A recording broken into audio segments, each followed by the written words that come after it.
This is Flashpoint. Thanks for joining us here on Flashpoint. I'm Ben Thompson. Well, just a few days into the new Biden administration, we're going to talk to a local member of Congress who was at the inauguration. Her thoughts on the chance for bipartisanship and what she thinks should happen to President Trump, now twice impeached. Also, she shares with us what she thinks should happen to fellow members of Congress who some say incited some of the riots there at the Capitol a few weeks ago. And then a bit later, 1 year since the coronavirus came to America, where we stand here in the Carolinas, and should schools be open by now?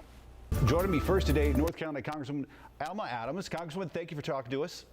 Well, thank you so much for the invitation to be with you again. It's great to see you. It's good to see you as well. You were at the inauguration on Wednesday.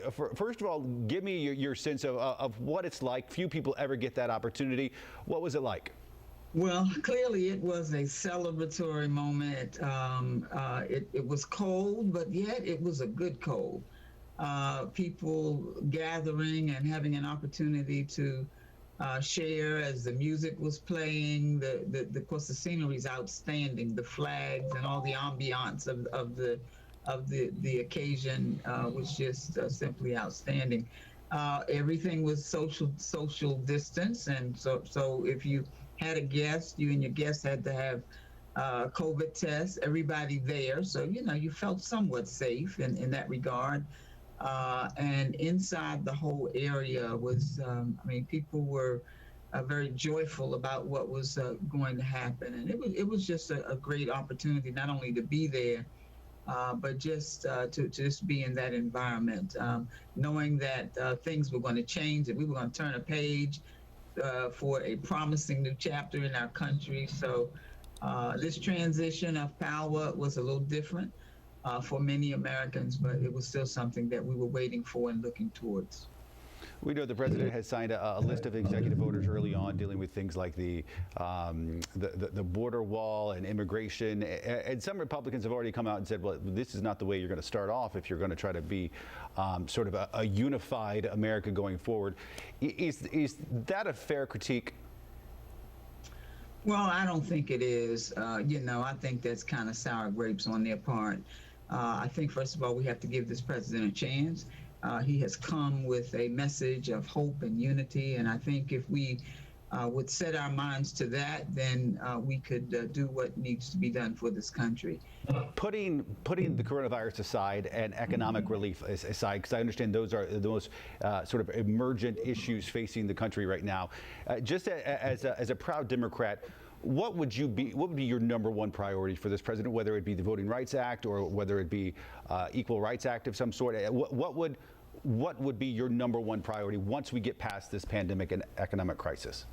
Well, I think health care, making sure that we've seen with the pandemic all of the disparities that exist. I think if we can help people stay healthy, get healthy, be proactive in that regard, making sure that we get the infrastructure that we need. We have a host of things that needs to happen. Getting our kids back at school, but we're not able to do that until it's safe to do it. So I think it's what he's done is pretty ambitious, but his plans are pretty ambitious. But I do think there are things that we need to do and things that have been delayed for a while. So I'm looking forward to it.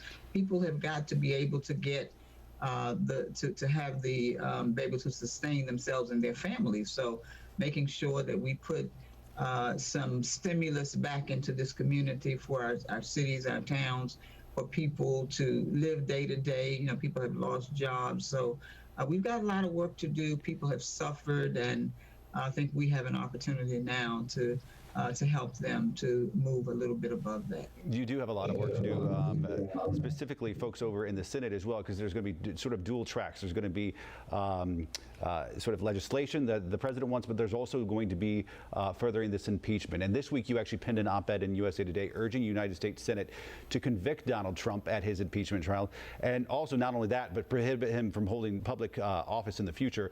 Part of it said, quote, I'm putting it up on the screen here, impeaching Donald Trump, convicting him in the Senate, removing his ability to stand for office again, successfully prosecuting him and his co-conspirators in court, and holding to account our House and Senate colleagues who enabled this madness. All of these steps we must take to demonstrate our commitment to democracy and equal justice under the law.